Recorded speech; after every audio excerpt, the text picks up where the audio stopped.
Assalamualaikum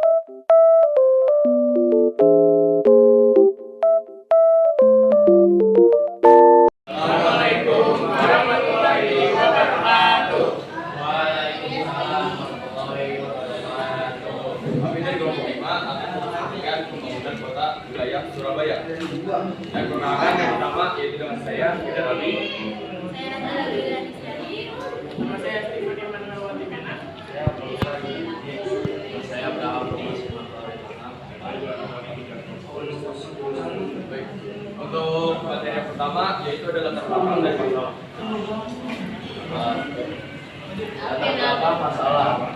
Pertama adalah tantangan Surabaya mengembangkan konsep pembangunan kota taman atau green city.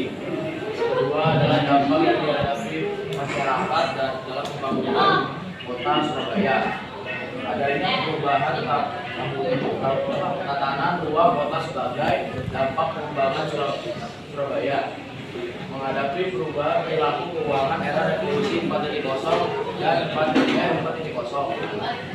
Setelah itu perencanaan pengembangan wilayah berkelanjutan. Yang selanjutnya yaitu ada konsep pembangunan kota Surabaya. Yang pertama adalah konsep pembangunan kota Surabaya.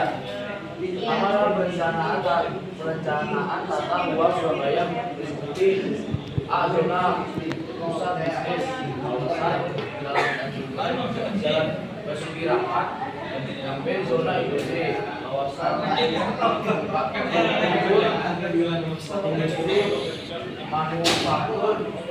C adalah zona pemukiman yang terbagi menjadi kelas menengah, kelas atas di Surabaya Barat dan kelas menengah di Surabaya Timur.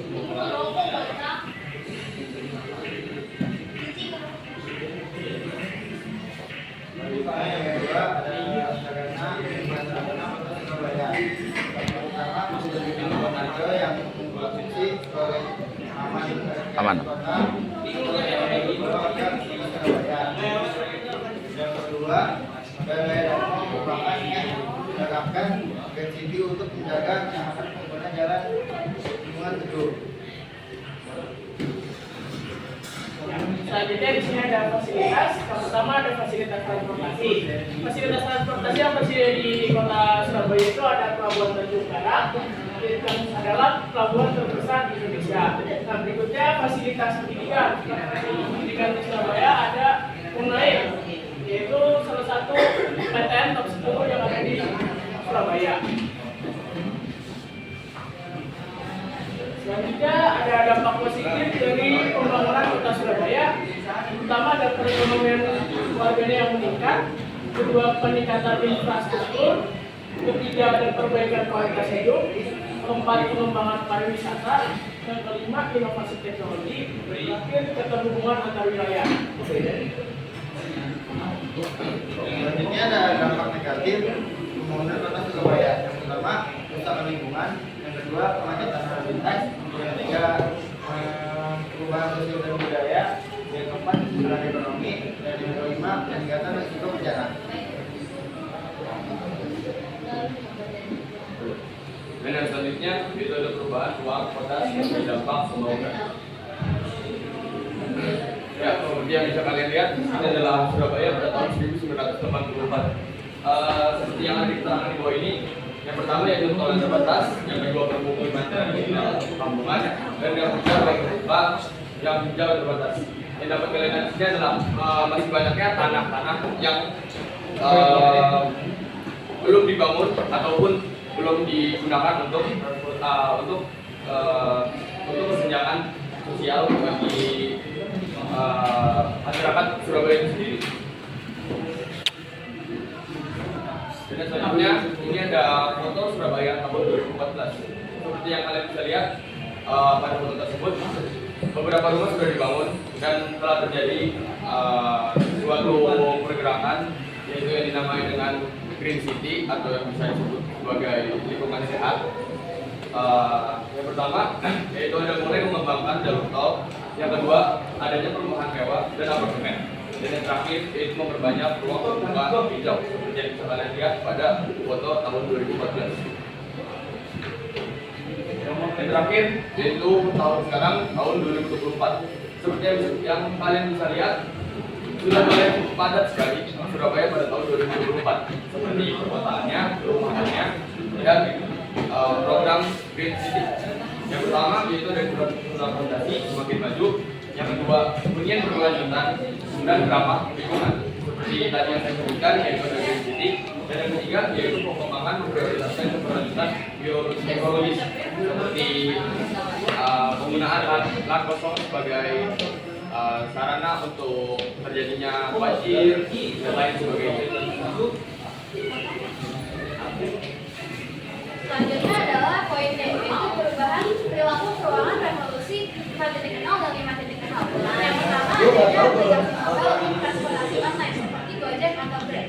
Dengan aplikasi ini, masyarakat Surabaya kini lebih memilih untuk menggunakan transportasi modern dibandingkan transportasi tradisional yang tentunya lebih efisien dan juga lebih cepat. Lalu yang kedua ada perpindahan dari desa ke kota ataupun sebaliknya. Jika urbanisasi di Surabaya pun meningkat, maka akan mendorong pembangunan wilayah yang baru yang lebih berfokus kepada ruang terbuka hijau dan fasilitas yang cukup untuk kualitas hidup yang lebih baik. Lalu yang ketiga adalah proyek Smart City. Proyek Smart City di Surabaya ini mulai diimplementasikan menggunakan teknologi IoT, yaitu menggunakan sensor seperti dalam lalu lintas, pengelolaan sampah dan juga sumber daya energi. Contohnya yaitu di lampu lalu lintas bisa menggunakan sensor untuk mengawasi pengendara agar tetap berkendara dengan aman secara real time. Yang keempat ada penerapan e-learning. Institusi di Surabaya sudah banyak sekali yang menggunakan e-learning, di mana siswa akan lebih mudah untuk mengakses informasi yang lebih luas dan juga fleksibel, yaitu bisa di mana saja dan juga kapan saja. Lalu yang kelima, memperluas interaksi warga melalui media sosial. Di sini warga Surabaya lebih memilih untuk berinteraksi melalui media sosial atau aplikasi jaringan lainnya. Cara keseluruhan, perubahan perilaku keuangan era revolusi 4.0 dan 5.0 Surabaya ini tidak hanya menonjolkan perkembangan teknologi, melainkan juga sifat respon dari masyarakat Surabaya yang mendukung adanya pengembangan teknologi yang lebih maju dan berkembang.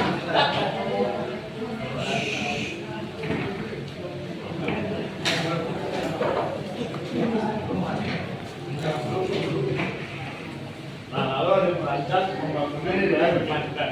Nah, poin pertama, perancangan pembuatan taman kota untuk kawasan taman terbuka hijau. Seperti yang kita ketahui, ini taman memiliki peran penting untuk daerah lahan Surabaya yang bisa dibilang terlindung padat untuk menstabilkan aktivitas jalan. Lalu kedua adalah perawatan berkelanjutan, penataan perdagangan, masih 5 perbaikan fasilitas dan penerapan di malam hari. Sebagai kota yang berkelanjutan tentu harus memperhatikan perawatan berkelanjutan. Lalu kemudian ada revitalisasi taman, perhatikan semak-semak tanpa mengurangi pohon-pohon yang sudah ada.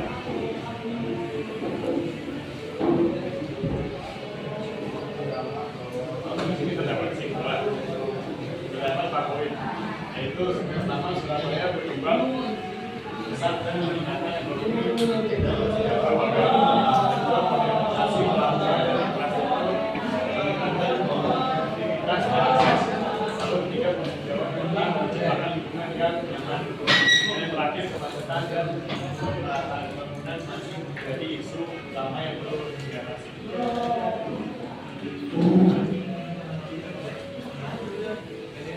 Sekian presentasi dari kelompok kami, yaitu pembangunan wilayah Kota Surabaya. Kurang lebihnya mohon maaf. Wabillahi taufiq wal hidayah. Assalamualaikum warahmatullahi wabarakatuh.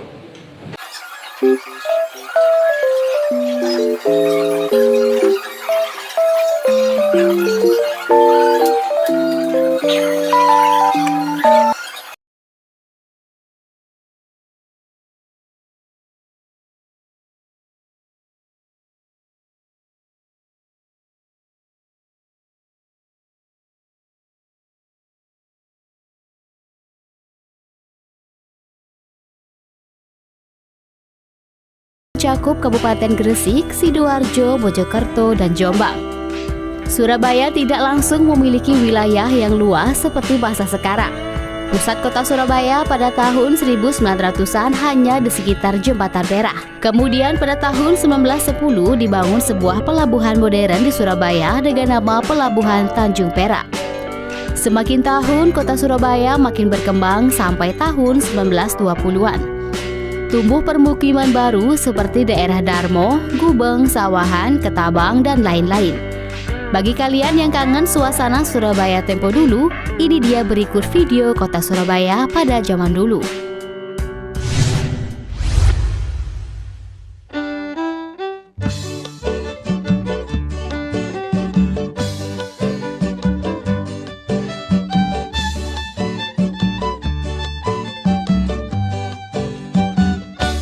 Teko warung